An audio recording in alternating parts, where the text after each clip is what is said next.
How's it going, listeners? Welcome back to CuboldCast. In this episode, we're going to be talking about how free games are affecting the gaming industry and how they will affect the future of the gaming industry. And today, we actually have our first true guests on the show. They're from a YouTube channel called Should You Play It? And we've actually done a collaboration with them already with our YouTube channel, Cubold Gaming. So why don't you guys go ahead and introduce yourselves and talk a little bit about what you guys do. Hello everyone, this is Michal from Should You Play It? And I'm Caleb from Should You Play It? And we are all about free games from Epic. That's what is our main focus is on, but we're trying to expand our gaming focuses as well. But we cover all the weekly free games from Epic, and we review them, and we give notes about it. That's how, so we got started about almost 3 years ago now? Yeah. And at that point, Epic was giving away one game every 2 weeks, and we thought, hey, like once every 2 weeks would be good for us to just take a look at this and tell people like if it's interesting or not. And quickly after that, Epic started giving away like a game every week, and then sometimes like 3 or 4 games every week, so it really snowballed. But we managed to keep up with it, and the main idea is to try to help gamers spend their gaming time wisely. And so we play all the free games so that like our viewers don't have to. Sorry, go ahead, Jay. You guys have a lot of videos too, so you must play an awful lot of games. Oh yeah. Well, we just recently reached 1,000 videos. Not all of them are reviews, of course, but especially last year, we tested a lot of new concepts.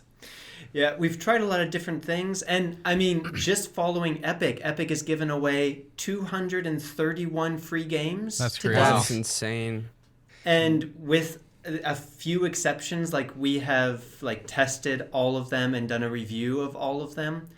And then like we were doing gameplay for a while. Yeah. We do multiplayer tutorials, we do live streams.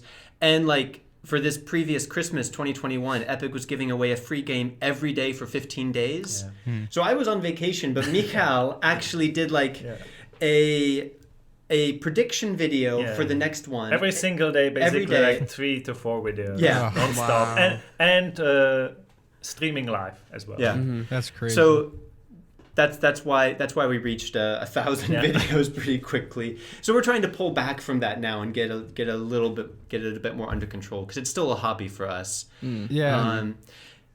I was gonna say for you guys also, right? Like it's still a hobby for you, but you guys put like a lot more editing time into your videos. It's a very different approach, I think. It is. Yeah. Kind of coming at two different angles to the YouTube thing. We usually try to put maybe about 4 videos a month up. So we do one big collab, and then we do 3 individual videos in each month. So that's our goal for this year. And I want to say that, what is it? Yeah, I was going to bring up, also, there are 3 Calebs here. So there's obviously me, Chug, and Caleb. Should I leave then? Then there's 3 Calebs now. Are we all do we all spell it the same way? Caleb? Yeah. Yep. So it's the same spelling too. Yep. Wow. And I want to say, it's funny because I was just about to bring that up. How Michal, I'm trying to pronounce it. Michal. That is crazy that you did a video a day. Is that right? For 15 days? Is that? 4 videos a day. Yeah. 4 videos. One live. What? One live stream, one prediction, like 2 separate videos. An announcement video, and yeah, there was something else like. Yeah. What was? Yeah, I can't even remember anymore. Well. Yeah. A lot of videos, yeah. But I knew it's only for a limited time. So that's how I could do it. They were short and like, their lifespan was like a day. Yeah. And I missed the 24th, that is the Christmas day for us. Oh, that really helped grow your channel too, didn't it? Yes. That's why we actually did it, because we got like 700% plus during the Christmas. Wow. 9,000 new subscribers in a 2-week period. Wow. That's awesome. Crazy. I was talking to them about this when you first told me that, Caleb, and I was saying, I think maybe planning something like a frenzy week, or like, I don't know, like a video frenzy where we just upload like every day or something. would kind of be fun to experiment. I don't know how well it'll do with our videos because, you know, the way we rank and everything is like different than most. But I think that would be really interesting. Mm-hmm. I mean, the thing is, and I think we talked about this a little bit before, Caleb, that it had nothing to do with us publishing more videos. I know YouTube is always like, publish more regularly and publish more videos. I think that can really backfire. The only reason that it worked for us and the only reason we did it this time is because there was this external hype that like millions of people probably, I don't think I'm exaggerating, heard about this promotion, and Epic Games put in all the money to market it, to give away these free games, to get everyone excited, and we basically just, you know, harvested that because of Google search results and everything. Most searches about Epic free games kind of end up at our doorstep sooner or later. So when there was this huge event, we benefited from it, but we could not have manufactured that like ourselves. So that's also a problem, is that this worked well for us. But if Epic Games tomorrow decides they're going to stop giving away free games, like, it will take us a very long time to find a new thing that we're known for. So we're kind of putting ourselves in a corner. It's working for now, but it could easily backfire. Yeah. Have you thought about moving from Epic to other platforms, like kind of like what we do, like Steam or Ubisoft or whatever you were thinking about doing? Yeah, we definitely did, and that's why we're trying to introduce a new series outside of Epic to cover like new games. We're trying these reviews like once a month to do something. It doesn't pick up as much as Epic, so that's why we're like still keeping everything to Epic. But one day they're gonna end, and we're gonna have to move somewhere. So of course we're discussing the other ways. Yeah. But we're really kind of, it is a problem. We're kind of stuck now whenever we do try other things. Like we've tried lists like what you guys do. We've tried gameplay. We've tried like expanding to other platforms. But most of the people who have subscribed to us, it's because they want to know about the free games on Epic. We just got our most recent comment, because we tried a review of a game that wasn't free. And he says, I subscribe for free games, but this is the second not free game. I'm happy you guys are getting review copies, but this doesn't serve the purpose why I subscribed. Wow. And I mean, like, yeah, that's just kind of a jerky comment, except that there's unfortunately some truth behind it also. So YouTube is really tricky. You can find something that's successful, but then it can kind of undermine you in the long term. Like, I really, like, I think you guys are on a good path, that maybe the growth is a little bit slower and more gradual, but so much of your content is evergreen and people are like finding it over the long term, that I think that makes a lot of sense. And I wish we could find a way to transition a little bit into that, but we're still working on it. Yeah, we have sort of a similar problem where we'll do streams a couple times a week and people will jump on the stream and ask if the game is free or not. Every time. Multiple times per stream. Most of the games, most of the games we stream aren't free. So we should do more free game streams. Well, but we have started out as a guide channel, technically. Yes, that's true. No, we were before the guide channel. We have these videos unlisted, I think. But before we were a guide channel, we would do gameplay videos, like where we would do highlights of. We'd all get together in a chat, play a game, and we throw up highlights on the channel. So that's where we first started. We didn't see much growth in it, so we moved to guides and gameplay tips. And it's a little bit of Cubold lore for you. Yeah, you won't find those videos because they're unlisted. But do I remember correctly that like most of your most viewed videos are like lists of best free games in certain genres, right? Oh, yeah. So and it's funny. That's it. That's what people want. Yeah, exactly. It's funny. I mean, Some people, Mikhail, I know you said that, you know, when Epic stops, which we'll get into that when we start discussing free games in the future of it, but I don't know if that's ever going to be the case. Maybe not. Maybe Epic will stop, but I think, you know, we'll get into that later. But it's funny that you say that you feel like you're trapped in a certain genre, because we feel like that a lot too. And you know, we do a lot. We do a few paid lists, like best games under $20 or whatever, and those do really well. So like we can get into that, and we want to get into that more, but we just haven't yet. But I think I don't think it's like a lost hope. I don't think you're necessarily cornered into this genre, because As long as you branch out with having some familiar aspects of what you already do, I think you should be able to slowly kind of crawl your way into more aspects. But that could be like your main quote unquote moneymaker or whatever. That'll be your drive. And so that's kind of like what we're doing. Yeah. We're experimenting with other stuff. I think, Caleb, you are absolutely correct. And I'm going to share something with you because I think the people who are like doing comments and everything, they usually like basically kids who want the free games, and they are mostly hurt. But as we also find out that a lot of people want us to talk about paid games as well, but they don't comment like all the time, so we don't hear them as well. But they are there in our channel. Yeah. It's just a minority, but there's still a lot of them. Yeah. When people usually have a need to comment, it's usually because of something negative. There's Yeah, more true. negative comments than positive, so I could Right. see how looking in the Yeah. comment section, which Yeah. I didn't look in the comment section of our last video know. because I'm scared to look in the comment section. I know, but we I got just don't like doing it. I know, but people need to hear from you too. I 'cause know. But yeah. That's something you guys talked about in your last episode, right? Is like the reviews on Steam and how hard it is to evaluate like how accurate they are, because generally people are more likely to comment if they have something negative to say. So even if something is overwhelmingly positive, it's like, oh my god, how is this possible in the world that we know?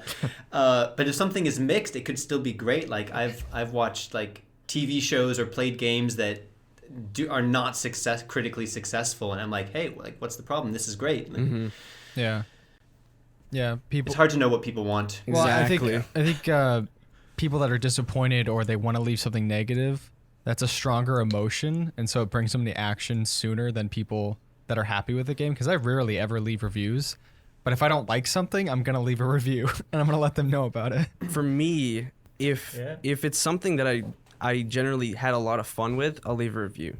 Like PUBG, I left a review for PUBG Yeah. because we that was mixed. got hundreds of hours out of it. Yeah. And now it's free, which we'll talk about later. But what is it? Like, I'm trying to think of something else. Like Well, PUBG was mixed. it too. was mixed, yes. But like, let's say something that's not paid, or that is paid, like Battlefield 5. Yeah. Like, I think I left a review on Steam for that one. That was mixed for a while because you probably saw all the controversy around it. But I don't know. It's weird. Sometimes I'll leave a good review. Coming back to negative comments on our YouTube channels, like maybe the last question before getting to the main topic, but have you guys ever found that you're really like shaped or not affected, but that you make changes or make choices based on the comments that you get on the YouTube videos, either positive or negative? Not usually comments in particular, mainly the reception overall in terms of likes and views, and people will tell us like in the Discord too that they really like certain content, but we don't really pivot based on the comments, because a lot of people will say, oh, this is a great video, or other people will say, oh, I hate this video. Doesn't really affect the type of content we put out. I think the only time we have like a reception towards like either a negative or positive comment is if someone says, like, oh, I love this video, do more like this, or it would be interesting to see this, and then that's when we take that and kind of make a video out of it. Constructive feedback. Yeah. Yeah, that makes sense. Yeah. And I gotta say that, you know, and we have all our show notes here, but I think we're pretty comfortable like with this dynamic. Like, at least, you know, there's obviously the technology that's kind of like a little wacky because we had some issues beforehand, but at first I was like, oh man, I don't know, there's 5 of us and I don't know how the dynamic's gonna go, but I think we're doing pretty well. So I think that's nice to see, and I think this is gonna be a pretty good conversation overall. Yes. But Well, officially thank you for the invitation. I even didn't Yes. during the introduction didn't get to thank you for inviting us to be on your podcast and to be your first guest. Like that's Yeah. quite an honor. So Yes. we're really pleased to be with you and looking forward to the topic. And this is actually our first experience too, because we've never been on the podcast. Ah. before. Mm.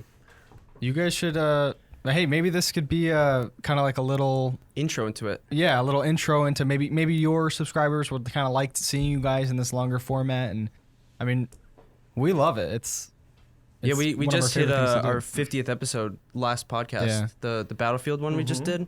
But that was our 50th episode. It was a fun episode to do. So Oh yeah. Nice. For a while we were doing bi-weekly, so every 2 weeks, but now this year we transitioned to weekly podcasts. It's actually worked out fairly well. Yeah, people seem to really enjoy it. Yeah. And I don't know if you guys have seen this, and audio listeners too.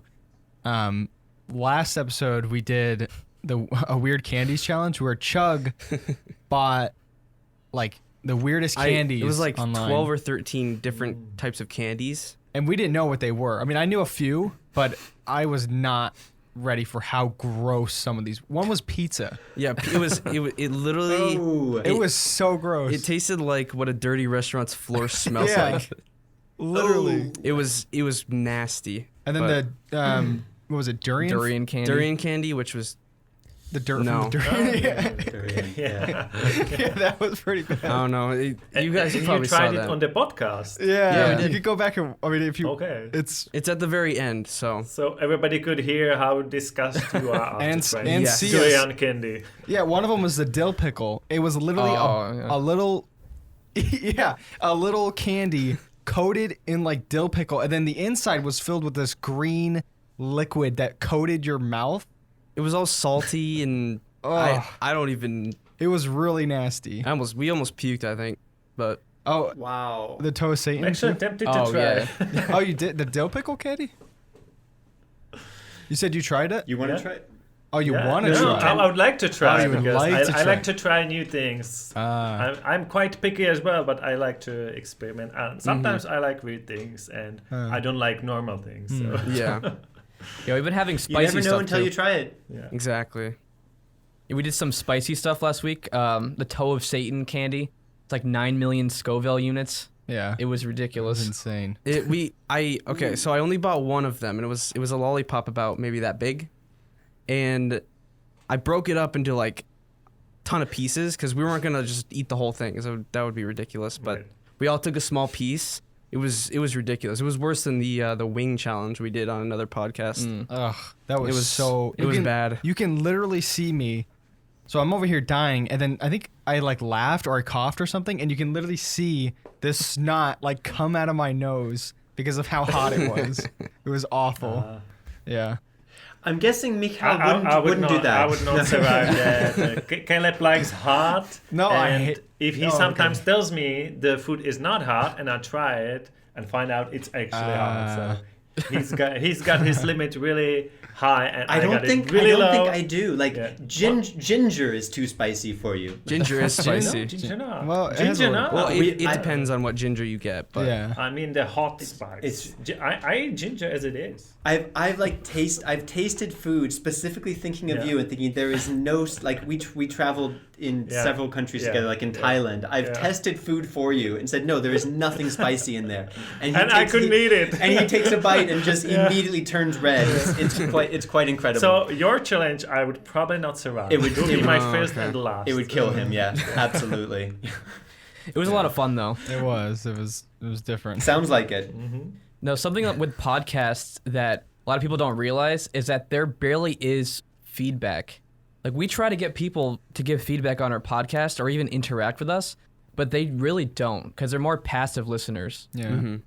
That's why we've been doing YouTube podcasts lately because we're hoping that we get more subs from that and people will actually comment and give us feedback and all that stuff. And the weird thing is, we have a pretty large audience on audio listeners, but They never say anything. Yeah, there's like they don't- maybe 20 or 30 views on all the video podcasts. Yeah, the on our video we're channel. still building out, but the audio, yeah, we have a ton, but people just don't like. We've told them, hey, come into the Discord and we'll chat and stuff. But I mean, I do the same thing. I don't really listen to podcasts all that much, but I used to, and I never interacted, so I could see that. It's true. I mean, I listen to a ton of podcasts, and even when they say, hey, send us an email, like, I never do it. But usually it's like big mainstream podcasts. I don't think that there's going to be any impact there. But hey, everyone listening to this, like, Cobalt Gaming wants to hear from you. And now they're going to tell you like how to contact them. Like get on their Discord and follow us on Twitter or YouTube or whatever, and tell us what you think of this podcast because we want to know. Like Hey, there we go. should you play it? Should we do more podcasts? That's the. Should we podcast it? Should you podcast? You guys Yeah, tell us. You guys really should. You guys really should. You should. I think we have a lot of fun with it. So if Yeah. anything, it's something more, or it's something else to do that's enjoyable. Yes. Actually, we do something similar. Maybe you're not aware of it because it's for our members only, and like once a month or once a 2 months, we get it on Discord with members only, level 2, which is like usually like 5 people only.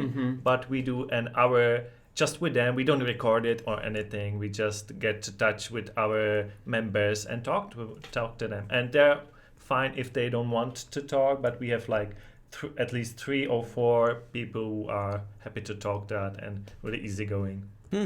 You could turn that into something. I mean, maybe, yeah, you could turn that into like a podcast format. You don't want to take away from talking to those people, but that could be an addition to it if they're okay with it at least. I mean, I don't know how that would work out. Yeah, but. we thought of checking with them because it's true. We have interesting conversations. Yeah. They're all like pretty hardcore gamers, and they're from the ones who usually attend are like from California, Argentina, India. India, Saswata is from India, Yeah. right? And one other, and from the UK. So it's, and we're here in the Czech Republic. So it's like usually a very international call of people from different time zones and from different cultures and languages, and we all just talk about video games. So it's that could be That's something. actually really right? cool. Which actually, I'm curious because you guys make a lot of videos on a wide variety of topics, and we do that too. But we always have our games that we play. Like I know me and Jay, we were playing Battlefield 5 for a couple nights, right? Yeah. And we were having a lot of fun with it, and we kind of gravitate towards like games every other week or whatever. What type of games do you guys like to play, or do you often play anything like that? Not for reviews or For fun. video. Yeah. Well, we are actually more of a solo players. We sometimes try some of the like online multiplayer games, but we don't stick to it as much. We like more like we just like to play our games more alone or couch co-op. So we like really these story-based games, and we actually played games outside of what we review because when we review Epic Game Store games, we don't choose it. They choose it for us. So we like to play our games. So we actually do play our games, and we're actually now this year newly trying to use the games that we spend 60 hours on, that we are really passionate about, rather than the game from Epic that we spend in like 5 hours on. We're trying to use it now, so we're thinking of new concept of videos, but we know that there's too many reviews, and since the games we play are older, we're trying of like a new type of videos now. You know, I was hesitant about that though. Mikhail suggested that we're playing like some games just for our own during our free time, that we should find a way to use that for the channel. And I was hesitant, thinking, well, like I would like some part of this like enjoyment of video games to just be enjoying video games. You know, they say don't make your passion your job, because then your passion will become work. Do you guys find that also? Do you feel the temptation that everything you play should produce content for the channel, but you like want to keep something kind of private for yourself in the video game milieu? That happens sometimes, but I find that when we're trying out all these games for our lists, sometimes I'll just play a game that I find for a couple hours because I find it really fun. So sometimes it can feel like work if it's a game that's like not my genre, but it is an actual good game. But most of the time we have a lot of fun making the videos. Yeah, I actually relate with what you said a lot, because I kind of feel the same way. There's some games that I want to keep to myself.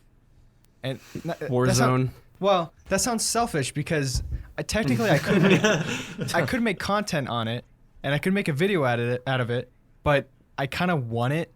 Like sometimes when we stream games, some single player games I don't really like to stream because I feel like it takes away from me being alone and enjoying the experience. You know? Yeah, what I'm saying? like God of War. Yeah, the other Yeah. day, or no, a couple of weeks ago, God of War, the 2018 PlayStation one, went to PC, and I ended up getting it. I had it pre-ordered for like months, but I played it on stream, like the beginning of it, and people in the what is it? The comments were saying in the chat, oh, you should turn this into like a playthrough.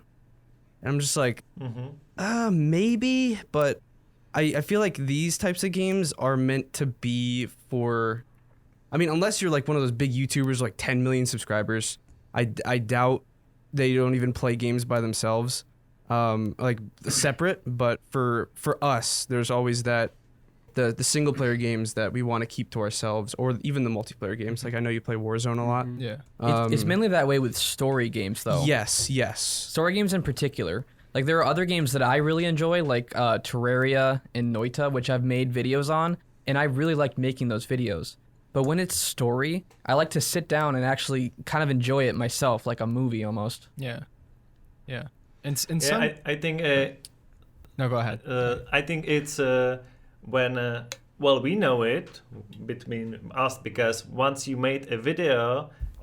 And while playing a game, it's a bit different, because somebody who listens to us now maybe never made a video while playing, and it's a bit different because when you're playing a game to make a video, your mind is a little bit different. You don't want to stop anywhere. You want to make it more engaging, so you want to do always something or say something. But when you play your game solo, only on your own, it's your choice how to do it. You don't have to do it entertaining. You do it entertaining for yourself. So it's a lot different. Yeah, I think that's it for me. And what you said, it makes a lot of sense that it's about the story games and the single player games. I mean, the enjoyment of those games is in like escapism and immersion. And if I'm constantly thinking about the person who's watching me do this, that just immediately and constantly breaks immersion, because I'm just thinking about this invisible person, or invisible hundreds of people standing behind me watching every move that I make, and I can't just enjoy playing like that. I know maybe the big YouTubers are used to it and they can, and it's part of the experience, but yeah, I think it's in any hobby or any passion, I think it's important to keep something like to yourself and not try to put everything into it. So I don't think it's selfish. I think calling it selfish is actually correct, and I think it's good way to good be selfish. selfish. Good selfish. Yeah. That is true. But Yeah, I you can definitely also, agree with that. What is it? You can also get spoiled by the chatters too. If you're playing a story game, they could just straight up say what is going to happen Yeah. I and had spoil that it for you. issue. It's not good. One time, literally the modders were this one guy, and he's been in our channel for a long time. It was Furious, and he's active in our Discord and stuff. But I was playing a game. It was Bendy and the Ink Machine, and he kept coming in and trying to say what happens at the end, and so the modders kept banning his account, and he would come back with another account. I think he came back with 10 in total, or it was accounts. Oh, wow. alt accounts, and he kept trying to spoil it. And I was like, you're ruining the experience for me, and you're ruining the experience for the people watching. But, some games like that one, and I recently played Poppy Playtime, which is like a 30-minute game, single-player game, on stream. But I actually enjoyed playing that on stream more than I feel like I would have alone. So there are some games that I actually feel are really entertaining, kind of to have those people around you and react with. But I agree with everything else, is that sometimes you want that selfish game where you can just kind of immerse yourself alone. Of course. Yep. Yeah. And I think actually, I do want to say, I know, Caleb, you mentioned this, and thank you for that. Rate the podcast, come into the Discord server, talk about the podcast, talk about the games that you like to play, suggestions of what we should do topics on, because we are doing more topics now, and sometimes, we are stretching to find a good topic to talk about on the podcast. Follow Should You Play It on or subscribe to Should You Play It on YouTube.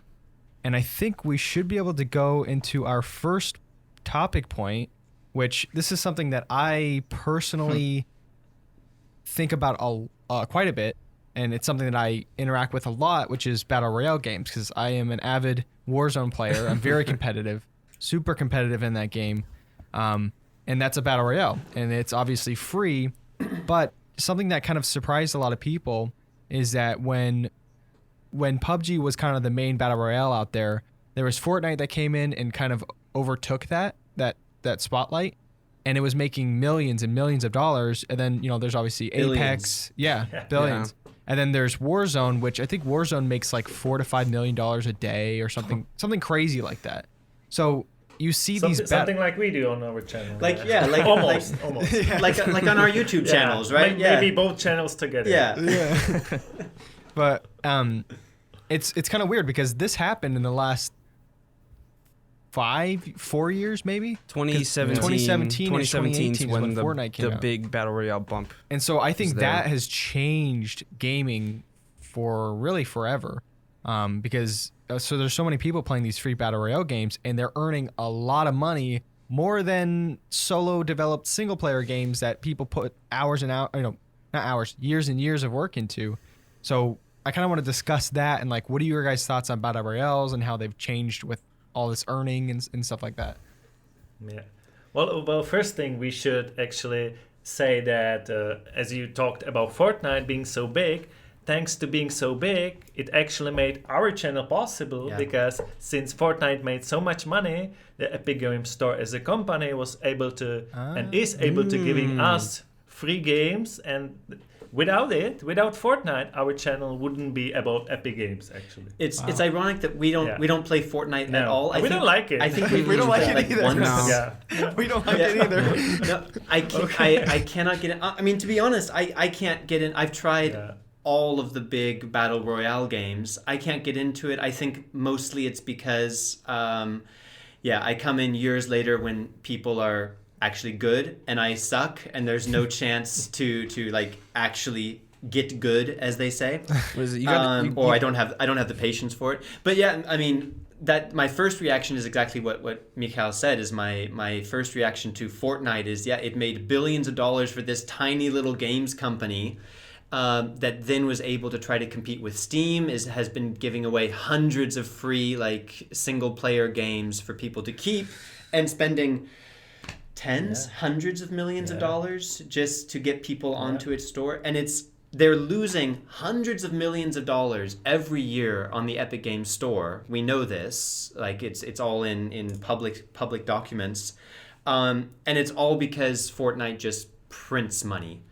So I know that's not the kind of effect on like the gaming like community that you're talking about, but the knock-on effects of that amount of money coming into a very small number of games creates these ripple effects in the industry that just shake up everything. This could like cement the Epic Games Store as the primary competitor to Steam, which then pushes Steam to change its policies, which creates new consolidation in the gaming industry. I think you're right that there are massive changes coming in the gaming industry, and this huge focus and interest on these multiplayer experiences is something really new that it's never going to be the same. What is it like? I'm trying to think. There was Apex Legends. You probably heard of Apex Legends. Yeah. That was big battle royale for me because I was a huge fan of Titanfall. And I actually pre-downloaded that game. It was 2018, I think. For Apex? For 2018 or 2019, yeah. Yeah. But I went into Apex. I got really good at it in the first month or two. I stopped playing for let's say 2 years. I went to revisit it, and I couldn't keep up with anything. Because what you said before is people get way too good at the game. You gotta hit the game when it first comes out to actually enjoy it. Unless you're competitive. And stick with it and never leave. Mm-hmm. Yeah. And that's not accidental. I think that's a really important thing, is that these companies are trying to create the game that players will never be able to leave, whether they want to or not. They feel like if they leave from, these games should keep evolving. That's why Fortnite is so successful. It doesn't stay the same. But then it means if you stop playing for 3 months and try to come back, you know that you're screwed. Mm-hmm. And that's not by accident. They want to hook people into it so that they can't ever leave and go to something else. And I wonder what you think about that. And also, now that those are so successful, it's creating something that I call the Game of Thrones effect. that one thing is successful, and then everyone else wants to reproduce that success by making like crappy clones of it, and that's annoying. Yeah, I'm sure you guys have examples of that. Well, But it's interesting actually on the What is Fortnite it? that it keeps changing, and a lot of people say I hate the changes, but if they wouldn't make any changes, it would probably die a lot sooner. So even though they make changes and people don't like it, they cannot do anything else because it would die without changes. Yeah. Well, I was gonna say, you said about something about crappy clones of games, but what if it's like the opposite? So recently, there's a game that came out called Super People, Yeah. and it's basically a copy of PUBG, Yeah. and in a lot of ways, it's better than PUBG. I like it. Okay. So it's weird. Okay, I have over 400 hours in PUBG, and that was from obviously in 2017. We played that played game it a lot. religiously, and that was our first battle royale experience. And I took a break from battle royales for about 2 years or so because until I got into Warzone, because nothing ever gave me that feeling like PUBG did, and didn't give me that adrenaline rush like PUBG did. And it's funny that you bring that up because Chug says Super People came out, and that's basically a clone of PUBG. It's got the same movement, it's got the same gunplay, but they evolved it and added where you can have powers and all this kind of stuff. Mm-hmm.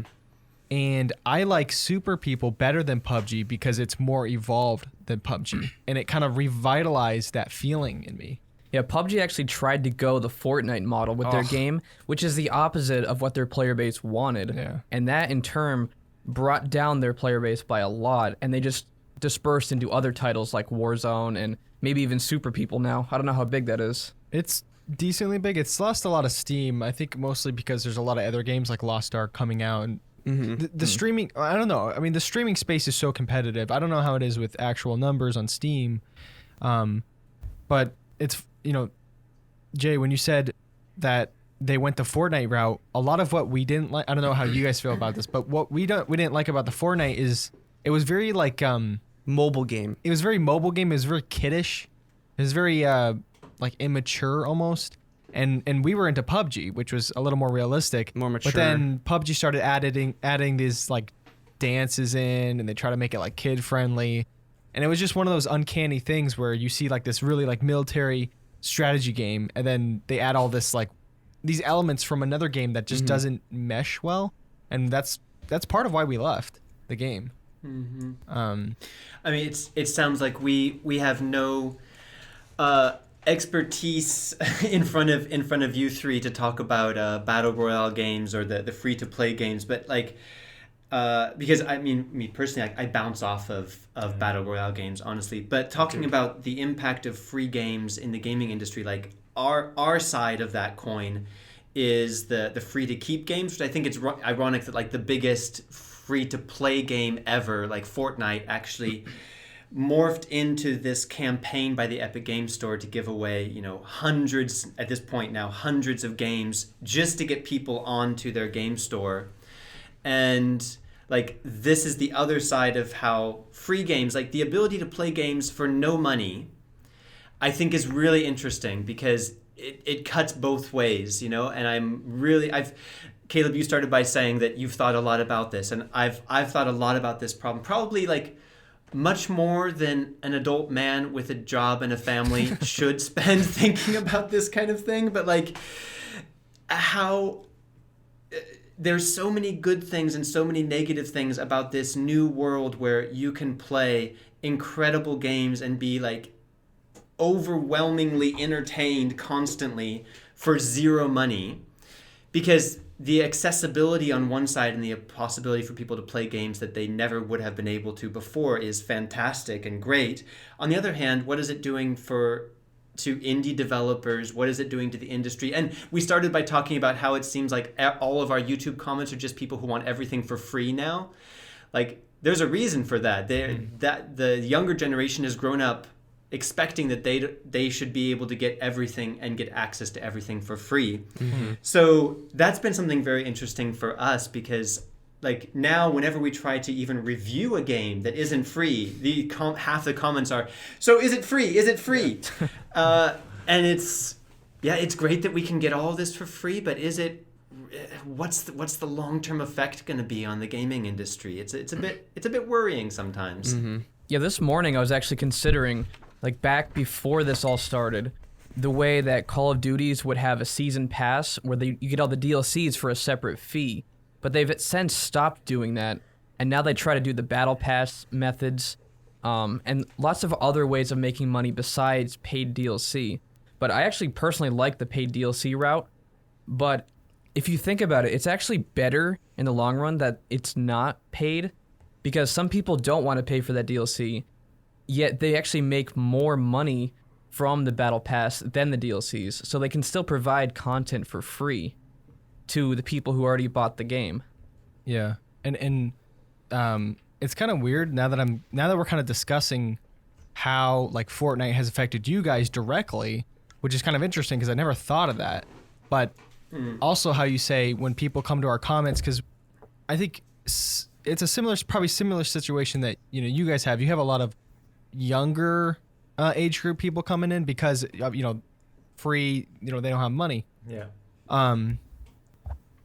But I lost my train of thought. Yeah, so it's different because I think the way we grew up and is that we would ask our parents for money to buy a game, or we would get our allowance money or something and buy. Like I remember we used to play Club Penguin, and we would get all our allowance money and get those little Club Penguin cards or whatever, or Robux from Roblox. And so it's so different now to where the younger generation, like you said, expects free games and they expect free content, like with Call of Duty and Fortnite gives free season passes.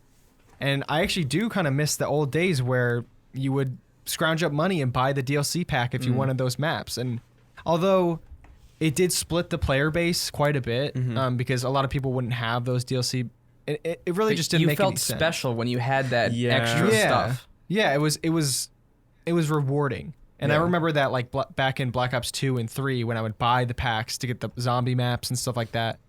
But now everything's free, and I think that's probably better to keep the community of a game more cohesive. But thinking about it now, everything is just so different. Everything is just so changed now, and like you said, the indie games, like what is this doing to indie game developers? They can't make a free game. They don't have the funds for that. Actually, I have to apologize. This will be the first time I might slightly disagree with you, because I think it's the same, and I saw it as one generation younger than me, that a kid who plays Fortnite and all his buddies played Fortnite as well. He's saving his money to buy this costume or open this chest in the Fortnite, like we used to collect these cards game or buy games. So he's actually spending money on that, and he's asking his parents to buy it, and without it he's just playing the games like anybody else. But when he's got really something. So I think it only turns into something else a bit. It's evolved. I can see that. That makes sense. Yeah, and it's like what Jay said. When you have that DLC, like back when we used to play games, we had that DLC, so we felt special.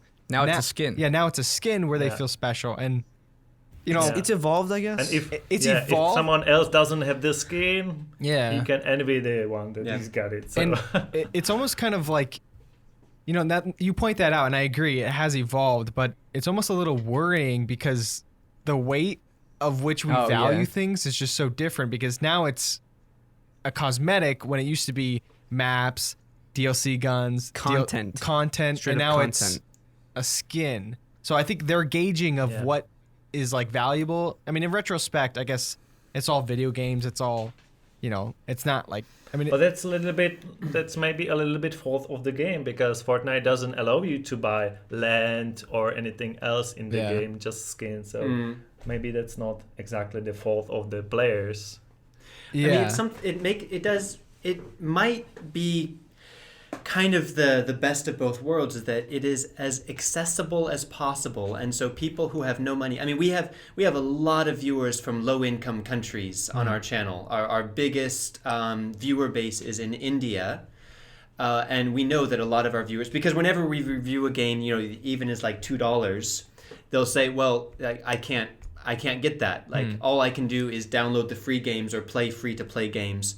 And so free to play games or free to claim games are 100% accessible to everyone who has the equipment to play them, regardless of whether they have the funds. But then anyone who has available like disposable funds to spend more on, of course, the company is happy to take it. So I think you're right that it comes out the same. Now, we could also ask if it's beneficial that games are motivating children to save their money to spend on a video game or a skin. But that's probably a topic for another time. Yeah. I mean, I think We used to do that too, though. Yeah, every I think it's kind of like Absolutely. a learning process. Every kid kind of just spends on whatever looks best to them. You buy Robux so you can buy Roblox gear, or Yeah. Club Penguin memberships to buy little costumes or igloo stuff. Or you Yeah. had what was the Club Penguin membership? Where you'd have like You you can can have a clothes. pet. get more pets Yeah. or something. Yeah. I don't know. It was a lot of weird stuff. Yeah, and you guys said, or Caleb, you said that the low income, you have a lot of viewers from low income countries, and we get our fair share of that too, because obviously free games. But I'm kind of looking at it from a two-sided coin now, where I'm seeing we come from a place, and I'm not sure, but I'd expect you guys come from a place too, where even though we may have had to save our money, we were able to get games that we wanted to play, and these people from other countries aren't. So, I'm not sure it's necessarily a bad thing that more games are becoming free, because it's being more accessible to people that previously would have couldn't. never even imagined been able to play that. Yeah. It's even more than not having money. I mean, the funny thing is we get a lot of comments from people, especially everyone wanting GTA 5 to be free, or us to give them Again. GTA 5 Again. again, Yeah. because it was free from the Epic Game Store in 2020. And ever since then, like, that has been the most popular topic, is when will GTA 5 be free again? And we tell them, like, look, it's $3. If you have a computer that can play GTA 5, you can buy GTA 5. And especially like Indian viewers and in some countries in Africa, they tell us that the only way to buy a game would be to have a credit card or a PayPal account, and in their countries they don't have access to that. So even like some adults with jobs like struggle to use these payment systems. But if it's free, and like on the Epic Game Store you just have to click claim, or PUBG now is free everywhere, you just click download, then suddenly it's accessible. And I think that's something that from developed countries we don't really appreciate very much, of how the walls of gaming just in the last 2 or 3 years are coming crashing down and allowing tens of millions more people access to these games that we take for granted. And that is probably the number one positive about this change for me. We'll talk about the negatives a little bit later, but that's something that I think not a lot of people talk about, and something that I don't think Epic Games thinks about, because their motivation is just to get more Epic Games accounts. They just want to have enough activity to feel like they're a competitor to Steam. But the byproduct of that is that tens of millions of people in less developed countries are getting to have these experiences that we would just take for granted, being able to slap down $3 and do it. So that's an incredible thing that I hope continues. Now, some companies are still stuck in the past with this, though, like EA in particular, where they try to squeeze every last cent that they can from the gamers. And that's partially why people are turning on them now and just completely boycotting their games, or just even review bombing in like Battlefield 2142's case. Is it 2042? 2042? 2042, yeah. Yeah, that got massively review bombed.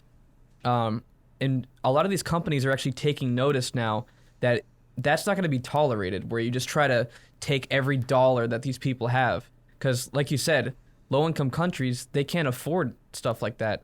So, of course, they're just going to go to the free games. And if they do end up buying one of the new EA games, they're not going to be able to pay for all the extra stuff that comes along with it. Loot boxes and all that stuff. I think you're totally right. It needs to be really a choice, not a necessity to buy something in the game and not be like pay to win or even open in new maps. Everything should be like, when it's free to play game, it should be free to play all the maps. And I know that you meant some like Star Wars Battlefront 2 or NBA 2K21 had a similar problem that in-game content was actually locked. And yeah. So what do you guys think I mean, about? sorry, You can go You can go. No, Chug, go ahead. No, I was gonna go into a new topic, but you could finish what you're about to say. Okay. Well, just that. I mean, we know it, but it's worth saying that these companies have to make money. Like from the big AAA companies that put $200 million into making their game, all the way down to the indies that need $100,000 to be able to finish their game. It has to make money or they'll stop doing it. So it's really a difficult thing of that balance between being profitable and having a sustainable business model, but not stepping over the line of appearing greedy, whatever, because that's a moving line also. It's a tricky one. I think we can agree that EA has stepped over that line on multiple occasions. Yeah. But I'm slightly sympathetic that it's a difficult line to cross, and the business executives are thinking, well, it's a business. It's their job to make as much money as possible. Mm-hmm. That's their only job. But Caleb, actually, EA, I think, crossed the border when they let you buy the game and then still let you pay in that game. So yeah, that was just too much. You should choose. Actually, either you buy the game or you buy the content. Yeah. The next topic that we're talking about actually has to do with that. So basically, you know how there's a paid game, and then maybe later on in the future, a company's not making enough money with that, or it's just not as successful as they want the game to be, so they make it go free to play, kind of like PUBG, Destiny, which I have a lot to say about Destiny 2. I don't want to get into that now because I don't want to go on a rant, but well, Battlefield 2042, they are talking about making some aspect of it free to play because the game just didn't do well. Yeah. So what do you guys think about paid games that are going free, even if the people paid for it and they don't get anything back from it? Kind of like what happened with Destiny 2.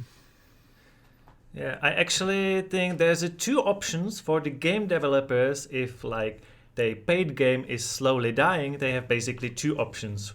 One you already mentioned, to make it free to play, to make it more interesting so more people play it and perhaps buy something in the game. But there's a second option that is connected to our channel. Epic Game Store can buy the game and they actually pay for all the downloads. It doesn't matter how many people are going to claim it, Epic Game Store will give them enough money so they don't have to care about it. I sorry to flip the topic a little bit again, but yeah, we're not very experienced with the free to play games. So it's a similar thing of the free to play model will only work if your game is multiplayer. That's the only way it makes sense. That's the only way you can really monetize it, because it's very difficult to monetize a single-player game. No one's buying cosmetics for a single-player game, with a very few exceptions. But it's a completely different thing.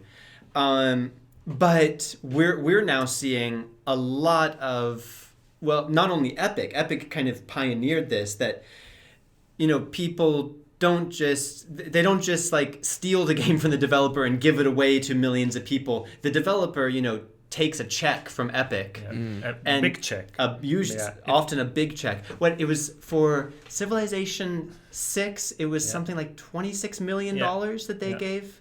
Wow. So I wanted to say that developers actually now have multiple choices. They can either turn to a free-to-play model, or they can contact Epic Game Store, or they contact them, and they don't have to go free to play. It can be still paid, because when they promote it this way, a lot of people will get it. And we actually proved that once the game is free on Epic Game Store, there's a lot more attention. So more people buy it, or more people buy the second one. There are so many games that I mean, there's two different types of examples of what can happen then. Is that, like the AAA games that go free, and we've had quite a few, but GTA 5 again is the big example. That was published, in 2013? Yeah. And in 2020, it went free on the Epic Game Store for 1 week, and it broke the internet. And the week after it was free, like in 2020, GTA 5 sold more copies that year than it had in any year since the year it was published. Wow. So the act of going free actually like just completely built up the hype again for this game. And we see it on our channel. Like now, since it was free once, that's all anyone wants. Like it's incredible. And many people on our channel, when there's a sale and it's available for $5, they say, okay, I finally broke down and bought it because everyone's talking about it again.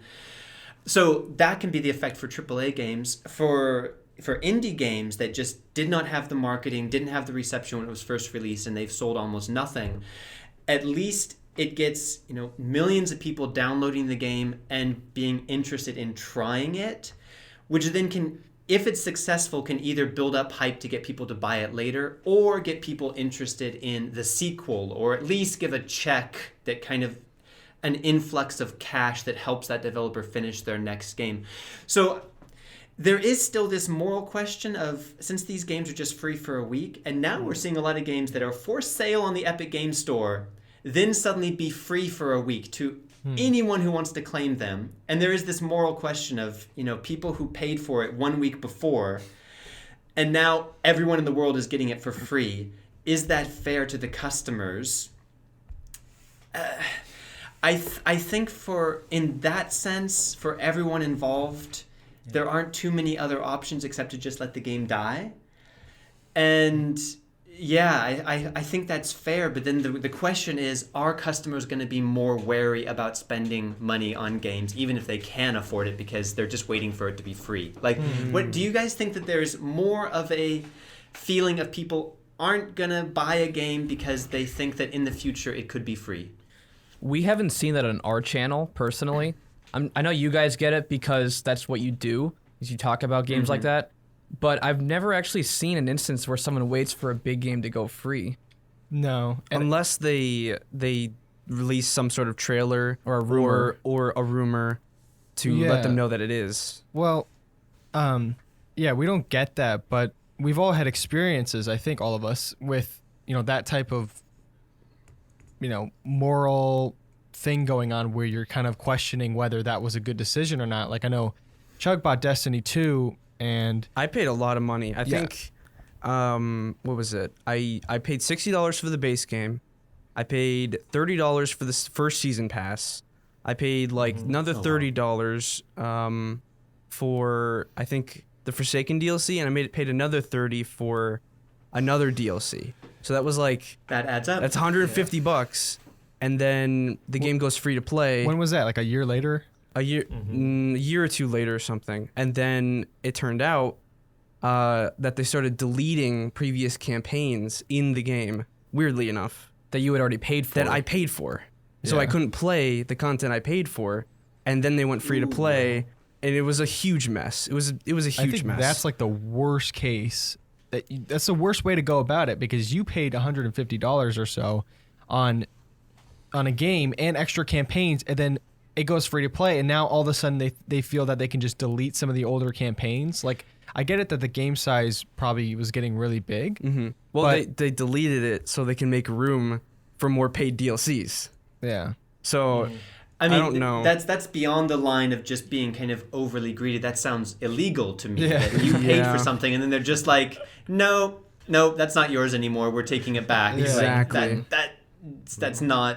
that's clearly not okay. Yeah. And then there's other cases like PUBG. I mean, we all paid $30 for PUBG 4 years ago. 2018 or so? Yeah. And I could care less that it went free now, because We're not really big into it. I'm not, we but got What we lot of talked hours. about for a long time, that PUBG would really benefit from going free to play. we wanted it to go to free to play. Yeah. But I would not have been bothered because it's been so long. And even if I was actively playing it, it's kind of like that $30 is long gone, and I don't really care about it. And it brings more players in, Yeah. so it actually like livens the game up. But I think the real question is, like there are certain cases like with Destiny where that's obviously morally wrong. I mean, we can all agree on that. And then there's cases with like PUBG where it's like that's okay because it's been so long since it first came out, and it's kind of like the better move to go in that direction. But if these games go free to play, should they offer their existing paying base something in return for it going free? Like, what do you guys think about that? Because I think that would be a kind of like a good remedy, like especially for the Epic Games one where it's on sale and then it goes free the next week. But rather, why don't you give the people that paid for it kind of what they paid for in a way? Or refund the amount that they... Well, I guess that wouldn't really work. Reimburse them somehow through the game. Like in content. Something like that. What do you guys think about that? Well, I think definitely it should be more fair. I can see how they can easily do it. Like if I give an example, you are familiar with Hitman series. So there's a Hitman and there's the Gold Edition or some DLCs, new maps. If it goes to free-to-play model and everybody who paid the standard version, they could get upgraded to open all the maps, and free-to-play model would have just the basic map. So they could easily do it.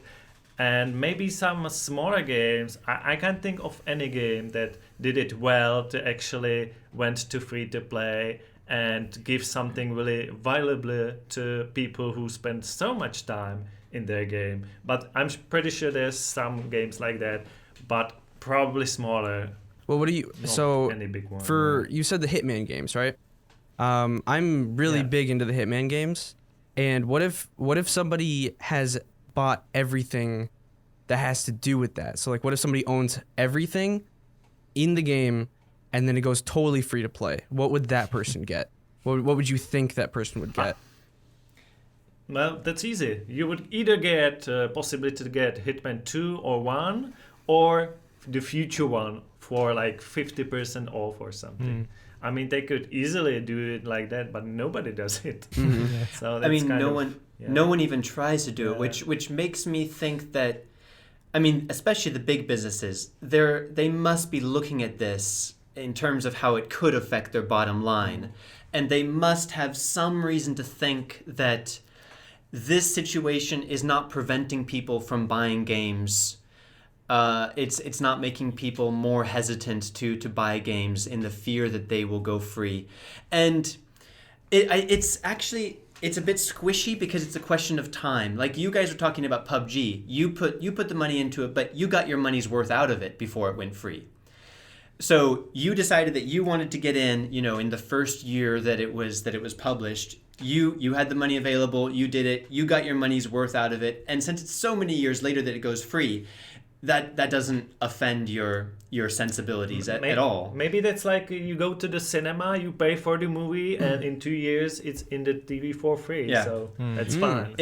I think it's very much a question of time and how much the player who paid for it, how much they get out of it. I mean, we never see people complaining about like, oh, I bought that game 3 years ago and now it's free. Damn you, Epic Games. But if it was 1 month before and they bought a big game and then suddenly it's free, then they're annoyed. So, but this is a really hard thing to account for, because if it's just a question of how much time has passed since you paid for it, and that determines your sense of unfairness, it's very difficult then to have a fair system to kind of assuage that sense of unfairness. Yeah. Well, there's actually on Epic Games Store, if you're going to buy something and then it's for free, there's something called refund, but it is very limited. It's like you should not pay it longer than 2 hours. And if you're buying some game, you probably play it more than 2 hours. That's the same way on Steam too. So yeah. I mean, and unlike what you guys were saying, we do see people, especially like low-income players, who are saying, "Oh, I would really like to buy this. I've saved up, enough money to buy this AAA game or something, but I think it's going to be free in the next big Epic giveaway. So I'm going to wait and I'm not going to buy it now." And that worries me, because from what everything that we're talking about here, that's actually pretty logical. But what does that do to the gaming economy and like the business model when people are holding their cash, just waiting for something, and especially low-income players who could inject some money into the business, they can wait for years, and at this rate, like eventually it probably is going to be free. So I wonder if in the long term this is kind of reducing the amount of money that's spent, and on top of that, as I said at the top, like Epic Games has now given away 231 free-to-keep games. Everything from GTA 5 to Anodyne 2, like the best and the worst. And anyone who's been following like our channel for the last few years now has a couple of hundred games in their backlog that no one has time to... It is impossible to have played and completed all of those games, even though most of them are worth, at least a few hours, if not dozens of hours. What does it do to people's willingness to spend money on new games when everyone suddenly has a backlog of at least 200 free games? Yeah. And I don't know how to study that or find an answer, but like... and it's hard for us here to answer that question because we all have some disposable income. If we really want one specific game, we're ready to put down some money for it, even if we have 200 games that we haven't played. That is the luxury of our existence. But that's not so common. So I wonder, when you guys are going to buy a new game, do you ever have that voice in the back of your head thinking, well, I do have a backlog of like 200 games. Should I really spend money on this? Or do you just think, okay, this is new and cool and I want it now, and you jump on it? It really depends on what it is. If it's a series that we all really love, like especially if it's a multiplayer game that multiple of us are planning on getting, then it will be a question, like with the most recent Call of Duty. Like we were holding off, but then friends got it, and so we just kind of gave in and bought it. But if it's a single player game, I'm going to be a lot more likely to think, oh, I have these other single-player games I got to beat first. So when it comes to multiplayer, I'm a lot less hesitant to buy it if I can have experiences with friends. Yeah. And Chug has like... I am an avid game collector, you could say, on digital game collector. How many Steam games do you have? I think I have like 630 something. Oh. Yeah. Probably more than us combined together. Yeah, I think I have about over 200. I have about 200. Yeah. So you win. Yes, I shared my library with both of them, so they also have access to those games too.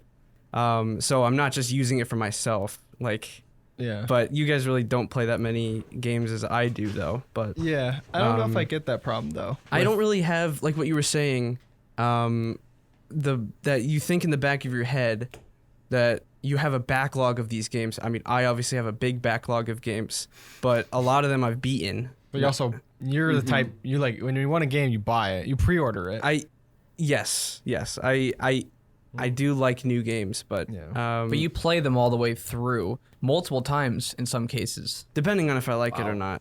Yeah, for me it's different because I don't always play them through. Like for instance, like Red Dead 2, I've started that like I started it. I have like 15 hours in it or so, maybe 10, and I haven't beaten it, and I left it a long time ago, like a year ago or something. Yeah, and he always makes jokes about how terrible the game is, but it's not. I always make jokes because I never play it and I never finish it, but eventually I'll finish it and we'll do a podcast on it. But for me, it's like if I'm gonna spend money, I'm gonna look and see what I have, and like it's either like the multiplayer thing with the Call of Duty. Yeah, I'll get it because I'm gonna play with friends. But if it's a single player game, either we're gonna be doing a podcast on it, or I don't know, maybe like Uncharted 4 I'm really looking forward to get, and I'm not going to look at my backlog to get that because I want to play that. So I think it just depends on like how much I want to play the game, because if it's just a new single player game that looks interesting, most likely I'm going to end up not buying it. Well, also, most of the games, like we all do the claiming free games in Epic. We pretty much like go on Epic every once in a while and look at what they are. We claim them even though that we're not going to touch them. Just to have them, just in case for future proofing. But in the long run, most of the games that are free, we just have better alternatives to play. But obviously, you said there's the low income places that don't have the money and they don't have the backlog, so they can add those free games. And so I think there's two sides of the spectrum, I guess. Mm-hmm. Mm-hmm. I mean, all the games that you listed, I think this speaks to the next topic of how this new business model in the gaming industry affects developers, but especially small indie developers. Because all the games that you listed that, even if you have 600 games in your backlog, you're still going to be ready to spend on a big multiplayer game or a really unique single player game. And that again kind of starts to funnel all the money towards, the big producers, the blockbusters, the either the big battle royales or the huge AAA games from the studios that we can all name.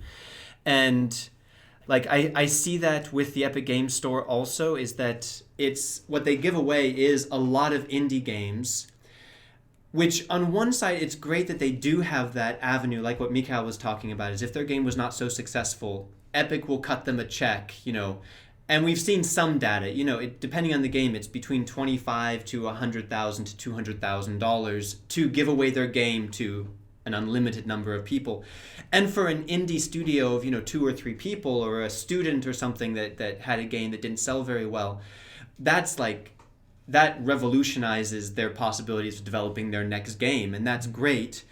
But when everyone has these huge backlogs, and now because of increased accessibility, everyone can have a backlog of 200 games now. If you're listening and you don't have a backlog of 200 games, subscribe to our channel, and in 1 year you will.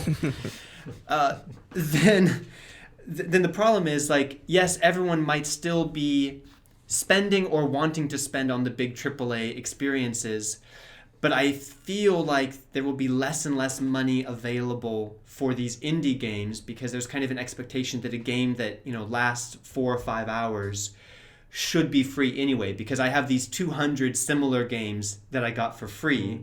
And maybe the only avenue for indie developers going forward will be to develop a game and then hope that Game Pass or Epic or PS Plus wants to cut them a one-time check to be able to. So that means that the indie games won't disappear, but for them especially, it is a radically different business model. Well, we're seeing indie games blow up now, like specifically Among Us. I mean, that game was a really small studio, and I don't even know how many millions of players they got over time. Yeah. But they probably made a lot of money. Mm-hmm. And like, was it free on Steam, or was it free only on mobile? No, it was Epic. Oh, it was free on Epic. Epic? On Epic, yeah. And it's weird because it's almost like two ecosystems here, because on Steam has a very avid community for indie games like Inscription and let's see what Insound Mind, other games like that are super indie. People flock to those on Steam because Steam has a way of promoting them. But yet there's a flip side where there's Epic, and a lot of their games are just free out of the box, or they free promote a lot of the AAA stuff usually. Yeah, and for Steam, there may be an expiration date on that, on how long people are going to be flocking to these indie games, because I don't see any evidence of those ever going away on Steam, at least. And then on Epic it's different, and I think one issue that the Epic model kind of creates is that the power isn't given to the people anymore, right? Because now Epic can just give them a check, and now that big corporation has the power over whether an indie game will do a certain thing or put it there on free. Well, not just the indie games. There's the you guys have probably seen this too, but on Epic there's the year Epic exclusives, like the big AAA studios, like Hitman 3. Hitman 3 was a big Epic exclusive for a year, and it finally came out last month, I think, on Steam. But it actually did worse on Steam, just because everybody transferred over all their stuff to Epic's side of everything, and the first 2 Hitmen were on Steam, and so it made like this barrier between them, where people weren't a huge fan of it going to Steam. So, I guess, what, like the year exclusive stuff? Yeah, I mean, I don't know how the exclusive stuff. I mean, I guess that could affect the way I see it is that Steam has a way of the people directly giving feedback, whether with their money or with reviews on the developers. But if Epic continues to become bigger and bigger and kind of gets more properties, then the people have no say, right? Because it used to be that if the game is garbage, people aren't going to buy it, or people are going to say this game's garbage. There's no review system on Right, Epic but either. now in Epic, if a game goes out and they gave it out for free, not only do they get a check, but they don't get any feedback because, like you said, there's a backlog. I don't have to play that game. I just have it in my library. The developers may not care because they got their check and they're already happy and making their next game. You know? It is monetizing, especially the smaller games, in a completely different way, because Epic Games is ready to cut a check. I mean, they have billions of dollars floating around, literally, and they just want more people to sign up for accounts on the Epic Games Store and to have more activity on the Epic Games Store that will hopefully become customers. I mean, that's the goal, but that's not even necessary. They just want to show their investors that they can compete with Steam by numbers of monthly active users and all of that. So a lot of these indie games, you're right, are just kind of a content factory. Say, well, we give this out, millions of people come to claim it. We don't know how many of them actually play it, but it doesn't matter. If they come and make an Epic Games account or visit the store to claim this game, maybe no one actually plays it, but if 2 million people come to claim it and come to the Epic Games Store, they're going to count that as a marketing success. Yeah. So it turns these indie games into like just content fodder. Yeah. Basically, and I mean, in most cases, I think that's not the case. It gives them more exposure. It gives the indie developer some cash to develop their next game with. So it's not as dark as the worst case scenario. But essentially, they don't publish their numbers of how many people actually play the games that are claimed. That's true. Now, since you guys play every game that they release for free, how often do you come across one that's actually bad, like actually broken or just doesn't work properly? About 50%. I would say. Really? It's a good question, and since we have quite a different taste, it's very often that happens that one of us says no, other one says I love it. So it really depends. Not I love it, but I mean our reviews are very black and white. We just at the end of each review we say, okay, do we think that this is worth your time? Yeah. Because you can get it for free, you should claim it, but there are so many free games. Is this worth your gaming time? And as Mikhail said, I think more often than not, we actually are divided and we both explain our perspective we're very different types of gamers, in fact. And so we're not trying to say the truth. We're just trying to give two opinions of people who have played the game. So bad is a very difficult thing to define. Definitely, I'm actually more negative. I think lately I think it's Might the be more winter. It's the dark Central European winter that's getting to me. I mean, I'm from California and I'm living in Prague now, so the winters are long and dark. Or it's the fact that we're getting a lot of horror games and pixelated platformers on Epic. Yeah. And Caleb, I hate those. I'm not a fan, but I'm more likely to say yes to some of them. I think about 50% of the time I say no, that I don't think this is worth your time. And part of that is because we have such a huge backlog and we've gotten dozens of AAA games that I'm also balancing it against that and saying, well, look, guys, you should have these other games in your library. No, this one is not worth your time. But we also find a lot of diamonds in the rough. Yes, that's what I wanted to say. I thought so, yeah. Because there's only few, I could say 3 games in 1 year that we would stick to, even though we already finished the review, we would continue playing it. It's very rare, but it happens every year with some games. And games that we would never expect. My best example is a game called Nuclear Throne. Yeah. Which is a bullet hell pixelated roguelite kind of thing. And all of those words that I just said are not my genre at all. Yeah. If I read or watched anything about this game, I would be convinced that I hate it, and I cannot stop playing it. Yeah. It's this simple little bullet hell game that I just keep coming back to over and over, and I never even would have opened it if it wasn't for this channel. So that's the kind of thing that we hope to be able to pass on, and if our loyal viewers watch our review, whether they're interested or not, we'll be able to tell them, hey, this is more than it appears. Like you should check this out. Mikhail has one as well. Well, I was never into card games, but I got this card game that I played for over a year, and it's a multiplayer one actually as well. So I got to really stick to it, even though I had to play other games. Yeah, but we usually like these smaller games that you can really play. Like for lots of hours, but it needs only like 5 minutes to play, because of course we can't go and play one game for so many hours, because this is not our full time, this is not your full time. We have jobs and everything, so we tend to really like these smaller games that you can just play for 10 minutes. Yeah. And I know, Jay, I was gonna say you talk a lot about how games are feeling more mobile. Yeah. One of you said earlier something about single player games can't be monetized very well, which I slightly disagree with, because look at all these mobile games, like Candy Crush in particular.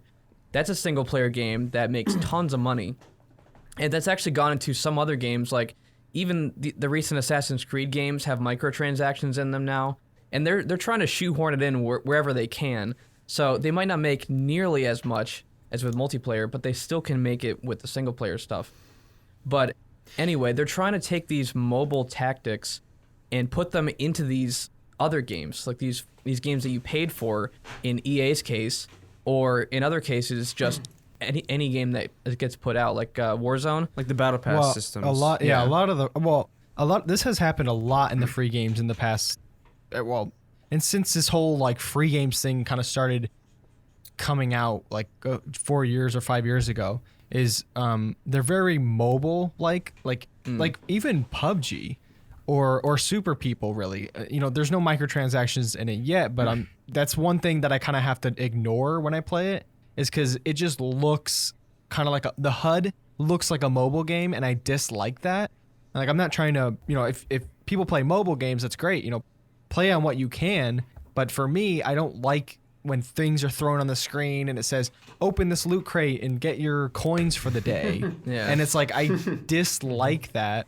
And so I haven't played the Assassin's Creed, but it seems like they're kind of trying to shoehorn it into like single player games now. So it could be the possibility that those are going to be a good source of monetization for these developers. There is this Game Theory video a while ago. I don't know if you guys watch Game Theory. But he was talking about how the mobile model of games is actually designed to addict and bring you back constantly, because they have things like energy that you're forced to stop playing, so you don't actually get fatigued with it. So you keep coming back, and every time you come back, you're more excited about it. And they've tried to bring that into a lot of other games. Like you said, click this to open the crate. Like even the Battlefield series, they have that. I actually dislike that. What is it? Remember from we used to play this game. It was, what is it? A Call of Duty clone called Modern Combat. We mentioned it in the last podcast, I think. But it was a mobile game, and you can't access it through like PCs and stuff, like through app stores and all sorts of stuff like that. But we played Modern Combat 4, and they had this campaign, and there was multiplayer. And then they came out with Modern Combat 5, which, if you go to the campaign, I don't know if you remember this, but to play the campaign, there was energy. Yeah. You can only play like 3 missions at a time. It wasn't like Candy Crush where it was a level and you can complete it like that. It was an actual campaign mission with story that they locked behind energy. That's just weird. Yeah. What do you guys think about that? Do you guys see that a lot? Or what are your thoughts on that in terms of the single player games getting that? Well, talking about the mobile games, I had just an interesting idea that we never talked with Caleb as well. I'm going to share it with you because there's actually a possibility for single players to earn money even with being free. Because you said it's on the mobile. There are ads, and by watching ads, you're getting this energy, or you have to buy the energy. So how come there's no single player or multiplayer game on PC that generate or that you watch ads to get something valuable in the game? because it's happening all the time in mobile games, but nobody ever tried it in the PC, right? Or consoles. I feel like there were some PC sports games where, like, between matches, you're supposed to like watch some advertisements, but it's not actually like. It's not usual. It's not usual. Yeah. I mean, it could be another source of income for like smaller indie developers if they could give it the game for free but include ads. Of course, we would hate it as gamers, but they can make money out of it. I mean, maybe there's a reason. Well, because it's probably not culturally accepted, but someone's going to try it, and it's probably going to be the big. Accepted on mobile. So. It is accepted on mobile, and I'm going to bring an interesting twist here. That all of this is really hard to swallow, and it's really annoying when we realize that. That the game company that we love is just trying to suck money out of us. At the end of the day, though, it is a business, and if they can't make money, they're going to stop making games. I worry about the impact of this free to play or free to keep games on like small developers. But let's put that aside. Having any games that are free, that are monetized then within the game, then makes them more accessible, especially to like low-income gamers, that it means you can start it. And if you don't have the money or you don't want to spend the money that the game is requesting in the game, at least you can still have the experience, you can still be part of it, and it's accessible. The exact same model, here's the twist, is what we use on YouTube, that everyone can watch us for free, and we actually get money from it, not because people pay to see our content, but because they have to watch an ad before the video starts. And it's, I mean, what you were saying exactly. What if, like, that's a very direct comparison of mobile games with ads inside them that could translate to PC games. And, like, that feels kind of icky and annoying, but it would increase accessibility for people who have no money for video games. And these microtransactions also, I know that people hate them. I do also. But it is a way of saying people who don't have money can still play it, and people who do have money can still contribute to the company so that they can make more games. I don't know. This is a surprisingly positive moment for me of saying maybe this isn't so bad, and maybe this is a better system that we're moving towards. There's other things that I'm negative about, but I don't know. What do you think? Is that like a reasonable way to see this new development in a positive light? Potentially for indie games, if an indie game wanted to offer that for free and still make money from it. But if a big company did this, they would get boycotted so badly. Get backlash. People would leave such bad reviews on Steam, and they would hate on the game every chance they got. Well, there was even like Battlefield. I mean, obviously there's no microtransactions in it yet, because there is a store. But there's obviously it was pushed out early by EA themselves. But there's like there wouldn't be any ads. If there were ads in that, the game would be it would be destroyed. Well, I don't know. It's that's actually really interesting that you bring that up, because it's true, because it's not culturally accepted in the gaming community. I mean, we would hate that. That would be memed on today. That would be the worst thing the ever. Ads. But we're also more privileged in a way that we have funds that we can just kind of spend on stuff like that. So it's weird because we look at it in a way like, oh, please, no, never. Like, I do not want to see ads in games. That'd be the worst thing ever. But if you look at a game like, let's say, it's kind of like Fortnite, right? Where it's free, but there's like skins and stuff. I suppose it wouldn't be the worst thing if they allow an alternate option from paying with your money and just watching ads. But even that just coming out of my mouth, it feels so terrible.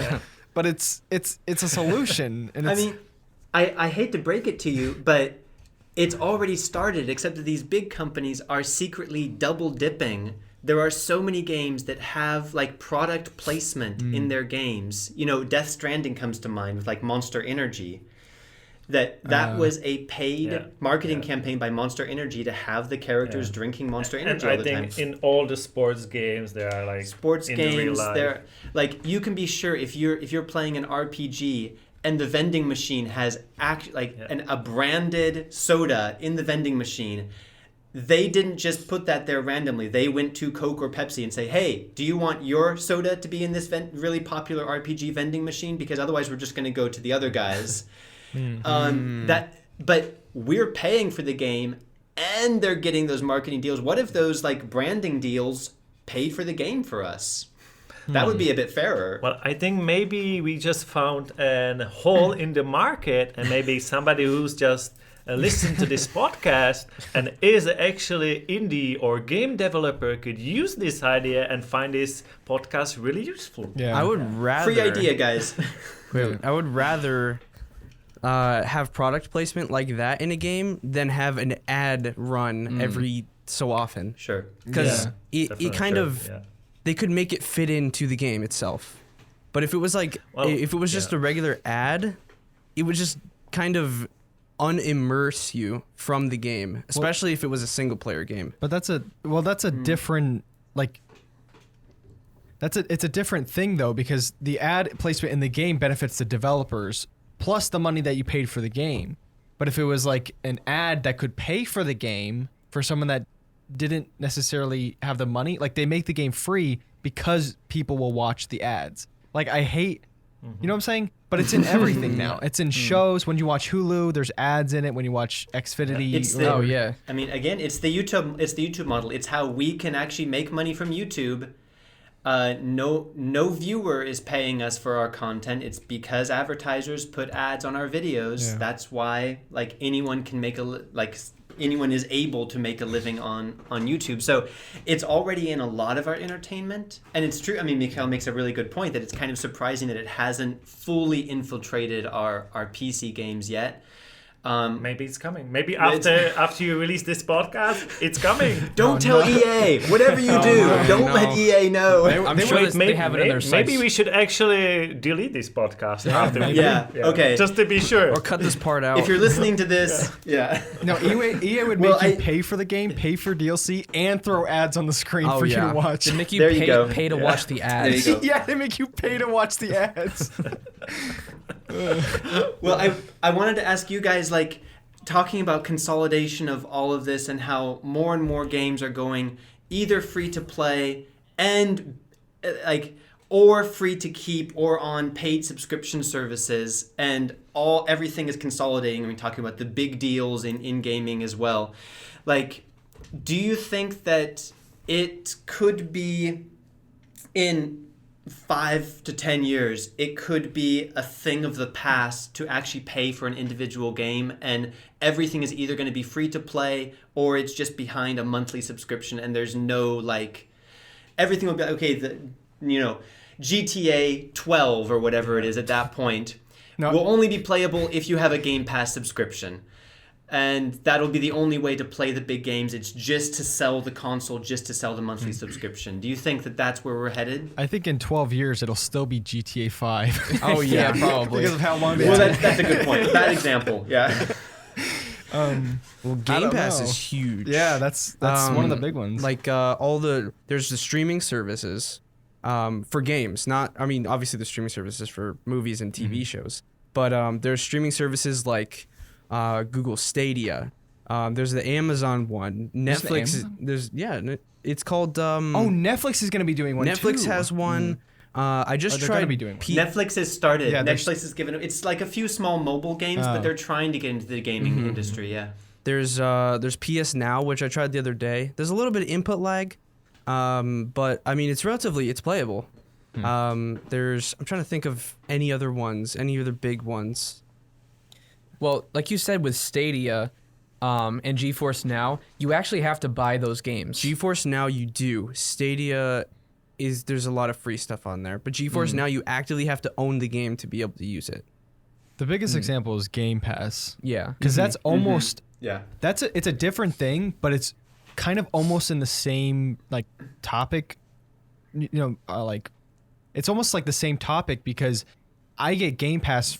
Or I got Game Pass for $1 for 3 months, and that always happens. I always get it for $1. I was gonna say EA Play, but you could literally play EA Play through Game Pass for free. You get EA Play if you get Game Pass. So it's ridiculous. It's weird. Like Epic is doing this free thing, but are we kind of now gonna get free games, or subscription, because if you look at like the movie scene with everything that's happened in the last couple of years, I think Ben Affleck said this, which is a weird reference, but he said that really the only movies that are going to be theater movies now are going to be the big Marvel blockbusters. All these indie movies, it's changed us, you know, because I don't go to the movies. I mean, I went to see Spider-Man, but I don't go to the movies really. I don't have like a want to go to the movies unless it's a big title. Like I'll go see Doctor Strange 2 or I'll see Morbius or whatever. And now, and especially like with Star Wars, they haven't made a Star Wars movie in so long. About 3 or 4 years or something. But I'm addicted to the Disney Plus stuff. And it's like, I like this subscription thing and I'm less likely to go to the movies. And it's kind of like a parallel with the gaming. I like the Game Pass stuff and I don't buy single player games all that often. So I don't know. I think there's still don't pay $60 for a brand new game either. Because if it goes on Game Pass day one, you're already paying for the subscription. Yeah. You can just play it. Well, You're already paying $15 Halo a Infinite multiplayer went free on Steam. Was it on Epic? I don't think it was. Right? Halo? No. Oh, yeah, Microsoft doesn't really talk to Epic that much, and I think it's because we didn't realize it like a couple of years ago, but I think it's because Microsoft has decided to own the game industry. Mm-hmm. They want to be top dog, and Game Pass is just blowing the competition out of the water. Like have you guys tried Game Pass? There's nothing that compares to Game Pass. Yeah. Right now we don't. We have in the past for that like the $1 thing. Yeah. I mean, right now with the free games on Epic, we have more than enough to play, and each week, you know, we get new things that we kind of have to play. So adding a subscription service with an extra 100 games to the backlog doesn't make sense for us right now. But we have talked about if Epic Games stops giving away free games, we might just start covering everything new that comes to Game Pass. Yeah. We were thinking about doing a Game Pass list. Well, we didn't do it, right? We didn't do the list because we were thinking about doing it. What was it? What was gonna be put on Game Pass? We wanted to do the list with. Halo was one of them. Halo. There was all the Bethesda games that were added to it too, like all of them except like Deathloop or something.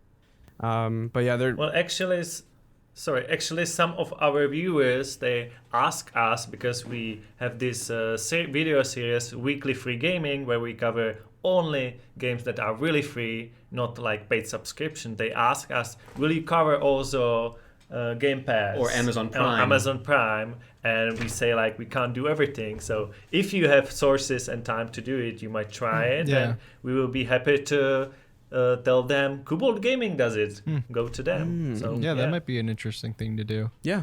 But I don't know, 5 to 10 years will buying games not like be a thing anymore? In my opinion, I think it still will be a thing. I think it would be less common. Well, think about PlayStation. I mean, PlayStation, The Last of Us is like my favorite game. Last of Us, Uncharted series, God of War.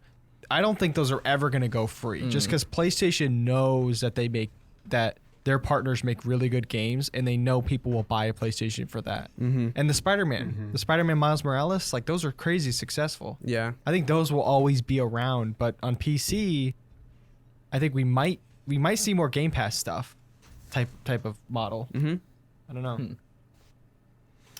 I think agree, and I'm afraid we just touched the dark side of the free games, because the more free games or like $1 games we get, more we get used to it, and then when other games suddenly cost us $60, we are like, I can play games for $1. So I think you're right, like still big games that the series we love we still gladly pay for, but since there's so many more games free or almost free, we're like used to it now. So I think it will continue, it will rise, and as you said, there will still be AAA games, or maybe AAA games and really small indie games that are as cheap as some subscriptions, and they can coexist. Well, but maybe that's a question, like if there's going to be so many games as a paid subscription, will the creators of this game will still get enough money? Won't it like damage the big gaming studios. I mean, in everything we see massive consolidation now on multiple levels in multiple industries, and of course, consolidation is not good for diversity. So those smaller studios are going to get kind of strangled out or bought by the big companies, and hopefully still allowed to do their thing and to have some freedom and independence. Well, I meant like if there's going to be suddenly too many subscriptions and you're gonna still pay like $10 for a subscription, but instead of 100 games, you're gonna have 500 games. They still have to divide the same amount of money, so they get less money, right? I was gonna mention before. What about if you look at, let's say, like game key sites, which game key sites are big. Like the three of us, have probably bought more games off of anything than game key sites. So how do you think the game key sites will do? Because it doesn't actually affect the developer, because the people buy the game from the developer or from a cheapo area or cheapo shop and then sell it for even cheaper. So how do you think that would affect? The perfect person to talk about that, actually. Well, I had actually for about 5 years, I had a shop where I was selling the keys, game keys. And actually, when we are doing the reviews now of the free Epic games, we do it 1 week in advance. So we can release it as the game is free. So we need to buy these games. And of course, we're not buying like these games for $40 on Steam. And we just buy it like for $2 on these electronic games. So we're actually using it a lot, and I know some people are against it, like maybe there's some possibility of some hackers steal a lot of keys and then resell it, but we are not like strongly against it, because I think it's okay to use it, and if somebody has less money, it's totally fine to buy it for just part of the price than you would on the Steam. But I also think it's interesting that in this changing game environment, that for your first few years, it was profitable, if I remember correctly, and you decided to shut it down. Yeah.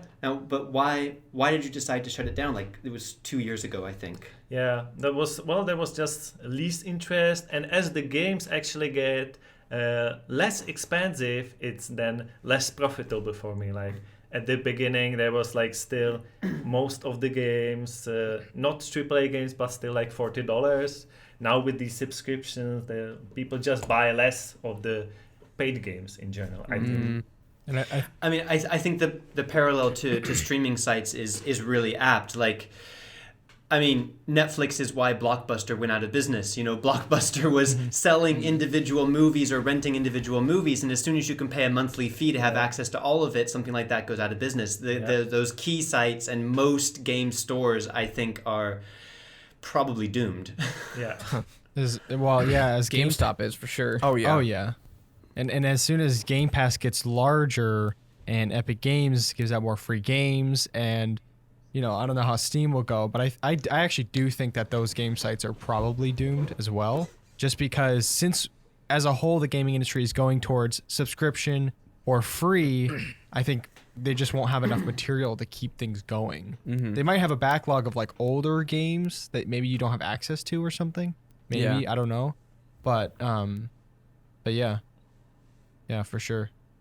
And I don't. But that means Steam just going the direction of like Indie Gala, basically, of saying, come here for the games that no one sells anymore because they're 10 years old and you can't get anywhere else. You know, those are very thin margins, so that would be a very different world. Yeah. There is on Steam. There are the early access games, which I mean I think Epic has, but they don't really have a specific like thing to show that they're early access. But on Steam, there's like an early access section. You can check out the games that are currently like in development, and like buy the game to kind of help the development of the game, which is a very cool idea, which I think Epic should jump onto as well, because they are only kind of marketing towards bigger games and free games, not like active developed games. I think the early access section of Steam actually does really well. It does. Like PUBG was in early access. Lost Ark was in early access, which I think just came out. It's coming out tomorrow, I think. Yeah, and that game is huge.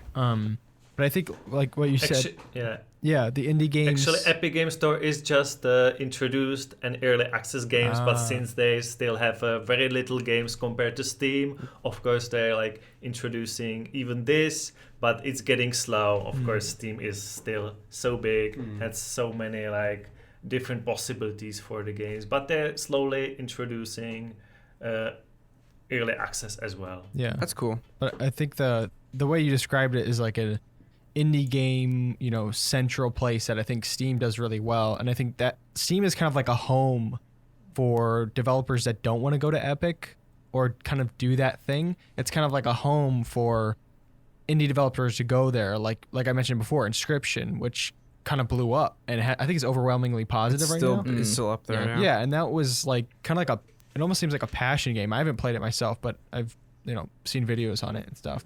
And I think I don't know, that seems like it has a long shelf life. I can see that going on for years and years, but I think I don't know. I mean, it just depends on how much, because Microsoft has so much money, they can just buy so many companies, and it's a little worrying because, like I said before, more of the power is going to these corporations and stuff, and less to us. Because I could pay $1 for a 3-month subscription, but that doesn't necessarily correlate to how I enjoy certain games on there. Because I didn't pay for that individual game. I'd rather just have a subscription that's included. And Microsoft Store is horrible too. Oh, Like it never works right. Yeah, their launcher's pretty bad. I don't think as bad as the EA launcher or whatever that. Yeah, Origin. Yeah, Origin. Or EA Desktop. EA Desktop is a lot yeah, they have worse Origin than and Origin. EA Desktop. Like they have two. I don't know.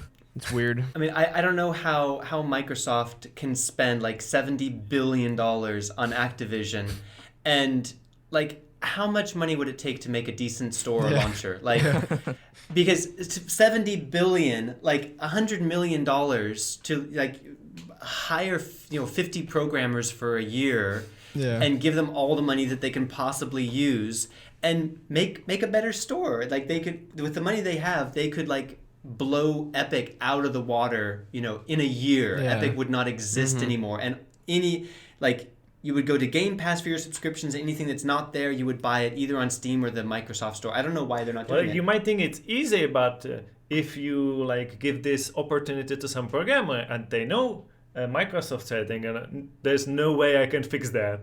I would have to remake it completely. Yeah. So maybe it's not that easy because it's so bad that it's maybe beyond fixing. So start with Linux. Yeah, start with the new build one. it on Linux and well, like for you guys, maybe like summing up here, like you're dedicated gamers, all this stuff that we've talked about, especially this movement towards like free to play and free to keep games. Does this make you more excited or more worried about the future of gaming? I don't know. I'm It's pretty mixed neutral feelings, about it. Mixed feelings. I think it just depends. I think part of me is worried because I don't want things to get more mobilized, but the other half of me is like, well, it just gives people more opportunity to play games. But as long as they do a good job of giving the people that want to keep the same type of thing, like you pay $40, $60 for a new game, and they have the free games that maybe have the ads or that type of thing in it, I hope they don't just throw away everything else in the past and turn it into a new thing. I hope they kind of just give you options. Now, if Steam made a Game Pass-like subscription, that would be a game changer right there. Wow. Yes. yeah, that would, But they would have to. Why haven't they done that? We've talked about it, how they could compete. They could literally compete with Microsoft, and I mean, I don't know. but Overnight. yeah, Yeah. literally. If there was enough games on it, they could. Yeah, they could, because there's a huge group of people, like I would include myself into this, but all of us pretty much, and I'm assuming you guys too, that you don't want that part of buying like an indie game to go away. That's like $10, like Terraria. It's like $10, great game. You don't really want that to go away to where it's mobilized and free, and So I think the subscription kind of retains some of that feeling, but I don't know. I mean, I have hopes that there still will be that element of buying a game and getting that satisfaction. From Yeah. it, But how about you guys? What are you worried or excited? Well, I think I'm on the very same page with you. I don't care as much as I can keep playing the games I like. I don't care if there's some games that have optional ads or there's optional to pay them for $1. You got 5. I don't care if I can if the still games like Dark Souls keep coming up. I'm only positive about it. Like, if you don't touch my games, I don't care what you do with your games. Exactly. Yeah, that's it. Now, I think that's selfish. that we can agree is selfish. Bad selfish. I think that's bad okay, selfish. So what's your opinion on that? I'm really glad we had this conversation because it's something I've been thinking about different elements of it for a long time, and I feel like I got to an unexpected place that I'm actually cautiously optimistic, and I didn't see that coming. I see, especially in the winter. especially considering it's February in the Czech Republic. It gets dark at 4:30 p.m. Wow. Wow. Yeah, spring is coming. It'll be fine. Especially the question of access, of knowing like how many people who had no access to gaming before now have access to so many amazing experiences. And even if it comes with, more annoying loot boxes or ads or things like that for us, this is actually, it's a huge and kind of traumatic transition, but this is the democratization of video games. This is a whole new era for tens of millions of people to be able to play video games, whether it's mobile games or have access to these big experiences that were never possible before. So I think that blows everything else out of the water. And what still concerns me a lot is the effect on indie developers. Will we still have space for, very unique, creative, small studios to do their thing and still be appreciated for bringing new experiences? But I think there's room for that. Netflix and Amazon Prime Video and all of this have not completely destroyed the indie movie scene. They've just kind of brought it into the fold, and it depends how it's done. If Microsoft and Sony and Nintendo or whatever can acquire these companies but still value them for their individuality and creativity, then it could be a bright new renaissance of video games. Or they could go completely corporate and crush it, and we'll have nothing but loot boxes and battle royale clones for the next 10 years. It could go either way, and there's a handful of people in the gaming industry that are going to decide which way it goes. And maybe there's something that we don't realize fully because we think there's so many games, but there's actually more and more gamers, and as we go more digital, there are people who didn't play any games, and maybe there's new games like Fortnite. I don't think a lot of gamers play Fortnite, so people who actually play Fortnite didn't play anything else and maybe would never go into gaming. So there are more and more gamers. So I think it's okay to have more opportunities for different games. So I think we're going to be fine. Yeah, I'm actually kind of excited. I think I have to say that I'm excited about where this is going. It's different, and some parts of it are annoying, but just like how YouTube kind of broke open the content creator world, none of this was possible. We could not talk with everyone who's listening to this. Just 10 years ago, there were no avenues for us to be just independent creators, and now it is.